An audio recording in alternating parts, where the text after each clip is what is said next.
Right now at 9 o'clock, sirens warning of incoming rockets in Jerusalem and Tel Aviv as Israel deals with 3 days of attacks from the militant Hamas group.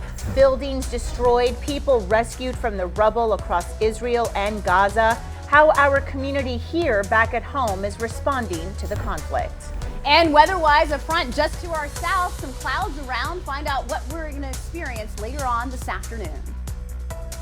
Live, local, late-breaking, WPBF 25 News at 9 starts now. I want to say good morning to you. Thanks for joining us for WPBF 25 News at 9. I'm Erin Guy. And I'm Nathalie Pozo. We do want to get over to First Warning Meteorologist Sandra Shaw with a look at these cooler temperatures that we're dealing with here, Sandra. They are down a few degrees from yesterday. I was just outside and it's a little brisk and breezy with winds out of the north and the west as well. We have some showers offshore and it's very cloudy out there. Those clouds are going to cap those temperatures today to highs only in the lower to mid 80s. Right now a wide range. We do still have 60s in the Okeechobee region. We have some 70s for the most part up and down the coastline between 76 and 78 in a couple of spots in West Palm. But that's down even from yesterday, down over the last 24 hours, 5 degrees in Okeechobee, a degree in West Palm, 2 degrees down in Boca, and 2 degrees in Port St. Lucie.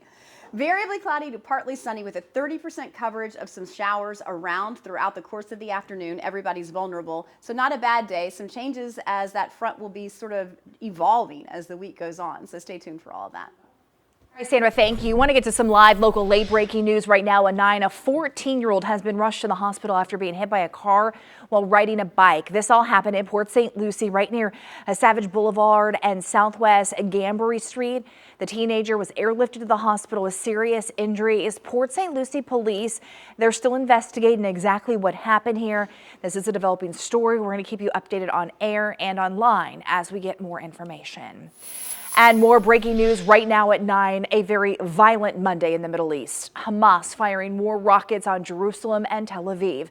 Israeli officials saying more than 2,500 people have been injured in these attacks.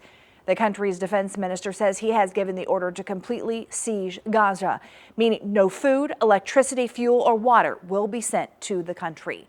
At least 4 Americans have died in the bombings, with the death toll surpassing 1,100. The United States is sending a Navy carrier strike group to the eastern Mediterranean Sea and positioning more fighter jets to the Middle East. ABC's Matt Gutman with the very latest. This morning, another huge barrage of rockets from Gaza crashing into Israel just hours after Israeli forces regained control of all their Gaza border towns and are now pummeling Gaza from the air. It follows a brutal surprise attack by Hamas, resulting in the deadliest day in Israel's history. The crisis breaking out just after dawn Saturday when operatives from Hamas stormed Israel by pouring out of tunnels, bashing through the border fence, using paragliders and Zodiacs to get across into Israel. It was an assault Hamas covered with more than 2,200 rockets. Air raid sirens going off as far north as Tel Aviv. Israel's officials saying many hundreds of militants killed indiscriminately, bodies left in the streets, some cantilevered out of cars. In other towns and villages, families desperately barricaded themselves in their homes as militants raided the towns, going door to door looking to kill. Many who weren't killed were then forced into cars, mothers and children and seniors taken back to Gaza as hostages. At an Israeli music festival nearby, hundreds of young concert-goers seen running for their lives. Rescue workers say that 260 bodies were removed from the desert after Hamas attacked that concert. A video posted online of this drone footage showing the aftermath, cars abandoned lining the road. Hamas posting this video of the kidnapped. The young man in the yellow is Omer Shemtov. His mother describes watching his phone tracker trail into Gaza. I'm like in a dream, and I will wake up. I will wake up. It's not a real thing. Have you woken up yet? No. No. It's a nightmare. It's a nightmare, but in life. And just as we wrap the interview, a commotion. People pouring into the house.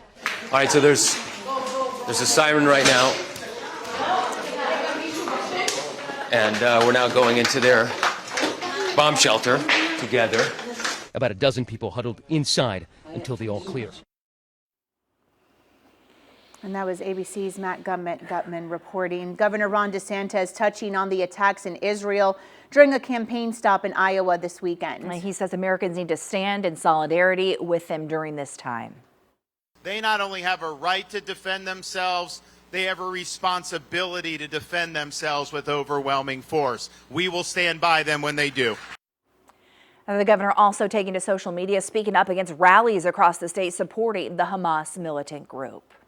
Meanwhile, our community gathering in prayer for the people of Israel. Synagogues right here in Palm Beach County full of people just hours ago lighting candles for their loved ones. Our Josie Carbonari shares the message for Israel. Over the last 24 hours, synagogues across our area have been joining in on prayer. We did learn a Boca Raton man who is from this area is in Tel Aviv right now.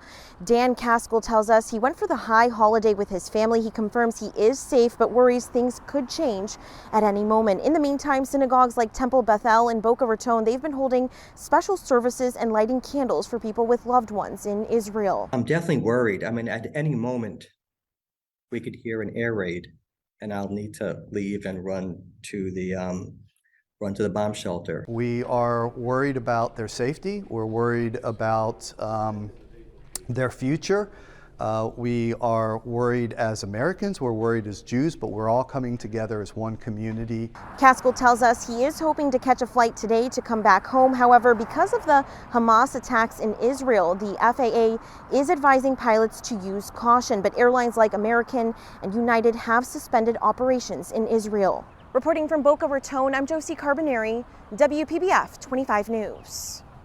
And right now, law enforcement across the country are on high alert because of these attacks. The FBI and Homeland Security are advising law enforcement to keep an eye on the situation. Yesterday, we saw protests with opposing views on the Hamas attacks in Israel. In Fort Lauderdale, many people showing support for Israel, with others who expressed support for Palestinians.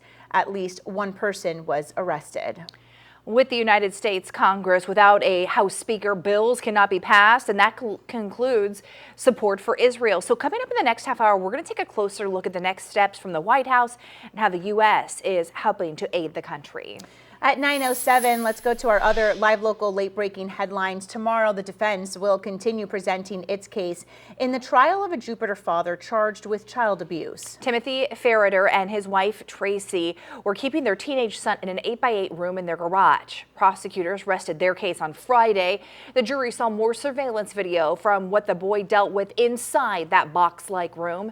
Ferriter's lawyer says he was just being a bad parent and blames the teenager's attachment disorder. They also claimed the room was used to monitor the boy, not to punish him. A high school band coming together, how they're remembering classmates killed in a bus crash. And liver disease is on the rise, why officials say this is another unintended consequence of the COVID pandemic.